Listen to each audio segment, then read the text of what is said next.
Em nome de Jesus Cristo, aquele que prometeu e enviou para nós o seu Espírito Santo.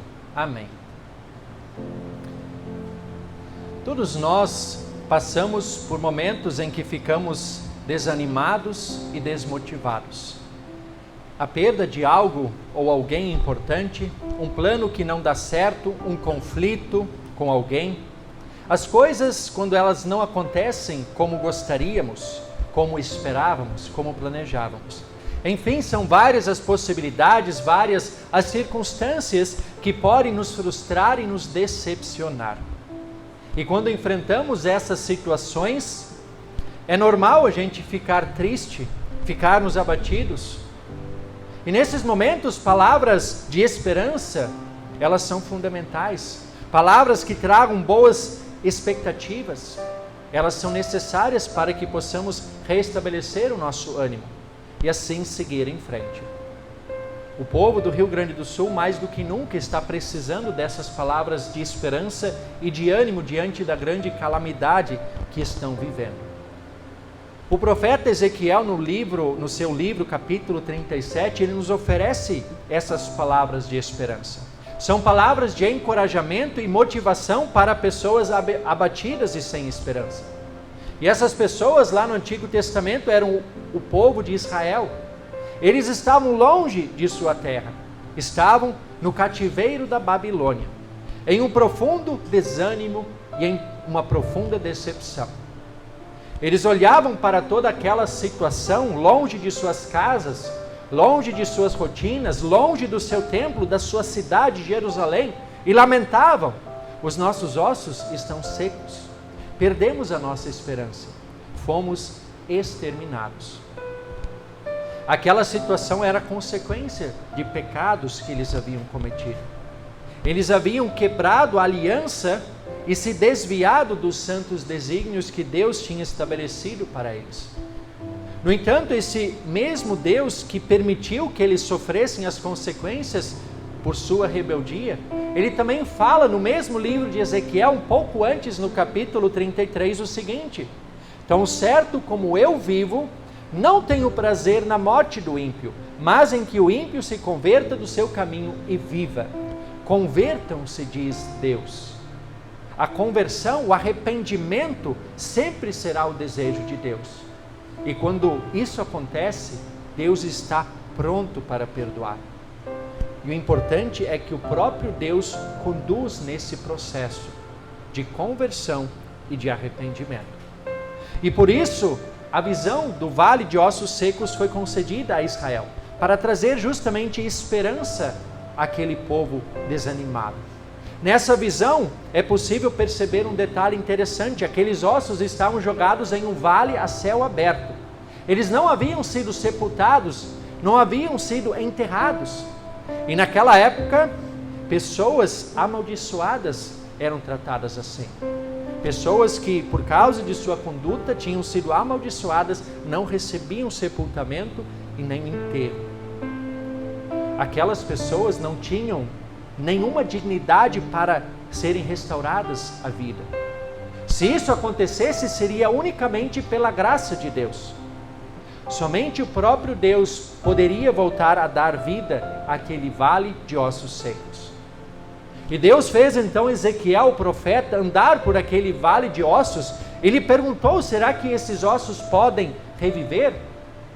Parecia algo impossível. O próprio profeta, ele diz que aqueles ossos estavam sequíssimos. Eram ossos de pessoas que já haviam falecido há muito tempo. Mas Ezequiel, ele não tenta especular diante da pergunta de Deus. Ele não tenta racionalizar os fatos. Ele admite a sua impotência e capacidade diante daquele vale de ossos secos. E então ele encaminha novamente essa questão a Deus, reconhecendo que se alguém poderia fazer algo, seria apenas o próprio Deus Todo-Poderoso. E então, Ezequiel, que havia sido um mensageiro da incapacidade e da impotência humana, Deus o transforma em um mensageiro do poder divino. Ezequiel anuncia a mensagem concedida pelo próprio Deus. E após fazer isso, aqueles ossos secos, eles começam a se juntar. Formam esqueletos. Sobre Esses ossos crescem tendões, carne, eles são revestidos por pele. Corpos estavam ali, mas ainda sem vida. E novamente, da mesma forma, de acordo com a ordem de Deus, Ezequiel profetiza e o Espírito passa para aqueles corpos. E eles recebem o fôlego da vida. Eles tornam a viver novamente. E assim eles formam um enorme e numeroso exército, uma grande multidão.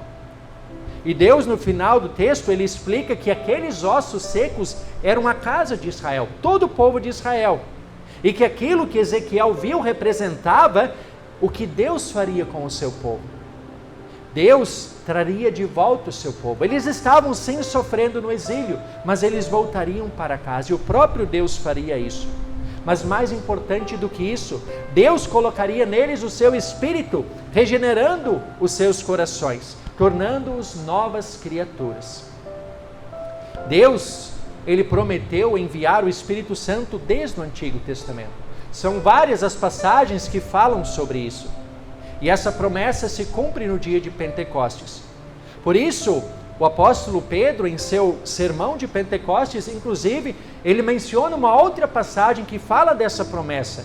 A passagem do profeta Joel, que diz: e acontecerá nos últimos dias, diz Deus, que derramarei o meu Espírito sobre toda a humanidade. Depois que Pedro terminou de anunciar a palavra, 3.000 pessoas foram batizadas. Essas pessoas receberam o Espírito Santo, elas se tornaram novas criaturas. Portanto, nós podemos aqui concluir que aquela multidão, que lá no passado, no Antigo Testamento, representava o povo de Israel, que estava no exílio, mas que voltaria para a sua própria terra, também já apontava para frente, apontava para o dia do Pentecostes, para a grande multidão de cristãos que aconteceria, porque a partir do Pentecostes que tem início a igreja cristã. Então aquele vale de ossos secos, que se tornou num exército numeroso, apontava sim também para todos os cristãos que existem ainda hoje e que continuarão aumentando até o último dia. E entre essa multidão estamos nós. Assim como aqueles ossos secos, eles não tinham nenhuma condição para se restaurarem a vida por si mesmos, assim também nós não tínhamos condições de restaurarmos a nossa vida espiritual por nós mesmos, se o próprio Deus não fizesse isso. Por causa do pecado, éramos malditos. Desde a nossa concepção, desde o nosso nascimento, somos pecadores. Lembra Davi no Salmo 51? E assim como aquele vale de ossos secos, nós também estávamos completamente mortos em nossos delitos, em pecados. Lembra o apóstolo Paulo na carta aos Efésios, capítulo 2. Não tínhamos capacidade nem sequer para ouvir e aceitar a oferta da graça oferecida por Deus.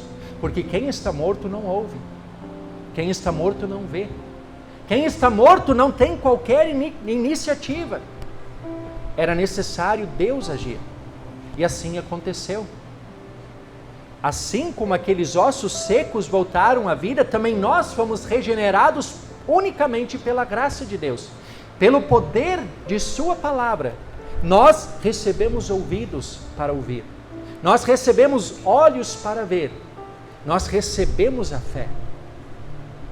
O Espírito Santo nos deu uma nova vida e nos tornou novas criaturas em Jesus Cristo.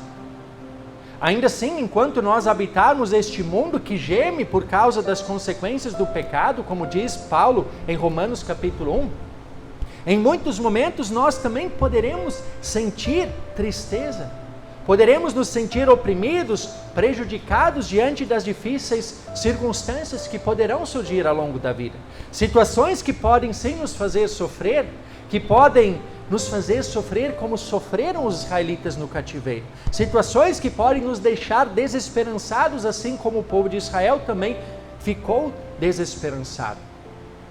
Aqui no mundo, sim, apesar de já termos a nova vida, nós continuaremos muitas vezes abatidos, desanimados e muitas vezes, quem sabe, até sem forças. A morte, ela lança sua sombra sobre nós ao longo de toda a existência terrena, através das diversas frustrações e decepções que surgem ao longo da nossa caminhada. Porém, diante de toda e qualquer angústia e tristeza que venha a surgir, nós sempre teremos motivo de alegria. Nós cristãos podemos sim olhar para frente com ânimo. Podemos olhar para frente com esperança, porque o futuro prometido por Deus, de certa forma, já invadiu o tempo presente. Deus, ele já trouxe para agora, em parte, a nova vida prometida por Ele. Jesus, Ele entrou no tempo. Jesus veio a esse mundo. O Filho de Deus se tornou um de nós. E através de sua obra, Ele já venceu a morte, o diabo, os nossos maiores inimigos e todo o mal que existe neste mundo. Inclusive aqueles sentimentos que experimentamos nos momentos difíceis. Ele tornou possível que nós já estejamos agora em comunhão com Ele, sendo guiados pelo Seu Espírito Santo e desfrutando das bênçãos de sermos filhos de Deus. Mas Ele nos promete algo ainda maior. O apóstolo Paulo, em Romanos capítulo 8, ele diz que nós temos as primícias do Espírito. Todo cristão já tem as primícias do Espírito. Ou seja, o Espírito Santo é a primeira parte dos dons que recebemos. Recebemos o Espírito Santo no batismo, recebemos ao ouvir a palavra de Deus. E esse Espírito Santo nos faz produzir frutos, a fé, o amor, a esperança. Mas a parte final, nós ainda receberemos. Ele ainda irá conceder essa parte final a todos aqueles que creem. E aí nós lembramos de um trecho do livro de Apocalipse, quando o apóstolo João, ele descreve que ele viu uma grande multidão se aproximando, tão numerosa que não se podia nem sequer contar. Eram pessoas de todas as nações, de todas as tribos, de todos os povos, raças, de todas as línguas, que estavam em pé diante do trono do Cordeiro, rendendo louvores a Deus. E a explicação que João recebe diante dessa visão é de que aquela grande multidão eram todos aqueles que lavaram as suas vestes no sangue do Cordeiro. Ou seja, todos aqueles que creem em Jesus Cristo como seu Salvador. E aí nós damos um passo além. Se aquela visão lá no Antigo Testamento já simbolizava e representava o povo de Israel que seria restaurado, nós vimos também que aquela multidão de ossos secos que se tornou um enorme exército já representava também o surgimento e o crescimento da igreja cristã. Aquela visão de Ezequiel também representa a igreja triunfante. Nós aqui somos a igreja militante. Nós estamos aqui na terra e aqui estamos sujeitos ainda a dores, a sofrimentos, a dificuldades. Mas a igreja triunfante são todos aqueles que já passaram por essa vida terrena e já estão com o Salvador. A igreja triunfante é aquela da qual todos nós um dia faremos parte. Então, lá também, a visão que Ezequiel teve já apontava para esse lugar maravilhoso que nos aguarda. Deus, ele prometeu ao povo de Israel, que foi estrangeiro, em um país cheio de idolatria, em um país cheio de maldade, ele prometeu que os traria de volta, que fossem restaurados, e Deus cumpriu essa promessa. Mas essa promessa feita e cumprida por Deus ao povo de Israel, ela apontava também para algo ainda maior, algo que nós aguardamos, algo que Deus promete para todos os povos de todos os tempos, todos aqueles que recebem Cristo como seu Salvador. Nós também somos estrangeiros, peregrinos em um mundo mau e idólatra, mas Deus promete, certamente cumprirá, que um dia também voltaremos a habitar a terra que realmente nos pertence, por toda a eternidade, que é o novo céu e a nova terra que Ele está nos preparando. Portanto, sejam quais forem as circunstâncias que nos encontramos, sejam momentos bons, sejam momentos difíceis, há sempre sim motivo para nos alegrar. Há sempre sim motivo de ânimo. Pois o Deus que transforma um vale de ossos secos que transforma um vale de ossos secos em um numeroso exército, é o mesmo Deus que nos ressuscitou da morte espiritual e nos deu vida.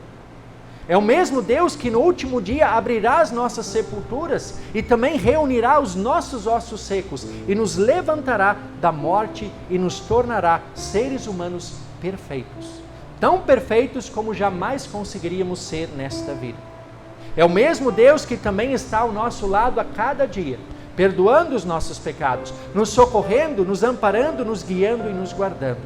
É esse Deus que está ao lado daqueles que sofrem, daqueles que estão cansados, daqueles que estão desanimados e desesperançados. É o próprio Deus que está ao lado daqueles que lá no Rio Grande do Sul, a exemplo do povo de Israel, que também teve que deixar a sua própria terra, assim como hoje muitos gaúchos tiveram que deixar as suas casas, as suas igrejas, as suas rotinas diárias e estão exilados em abrigos temporários. Mas é esse Deus também que estende a mão e tem estendido a mão de maneira tão amorosa através de tantos irmãos e irmãs de perto e de longe, que tem ajudado, que tem auxiliado da maneira como podem em meio a essa tragédia. E certamente, assim como também Israel pôde retornar à sua terra, os gaúchos também poderão, no tempo de Deus, retornar às suas casas, retornar às suas rotinas e se reunir novamente em suas igrejas. Mais importante do que isso é saber que, apesar das dificuldades que enfrentaremos aqui, nada poderá tirar de nós o destino eterno que a nova vida no Espírito já nos concede. Estamos aqui e vivemos aqui, mas em parte já desfrutamos dessa nova vida. E o mesmo Espírito que produziu frutos nos primeiros discípulos, Ele também quer produzir os mesmos frutos em nós. Ele quer encher-nos de coragem, de disposição para nos fazer sair da zona de conforto e também testemunhar a palavra da salvação para muitas outras pessoas. Afinal, Deus Ele anunciou essa palavra no passado e anunciou essa palavra através de pessoas falhas e pecadores, assim como foi Ezequiel, assim como foi Pedro. E se Ele fez isso no passado, Ele certamente poderá também usar a cada um de nós, que somos igualmente falhos, igualmente pecadores.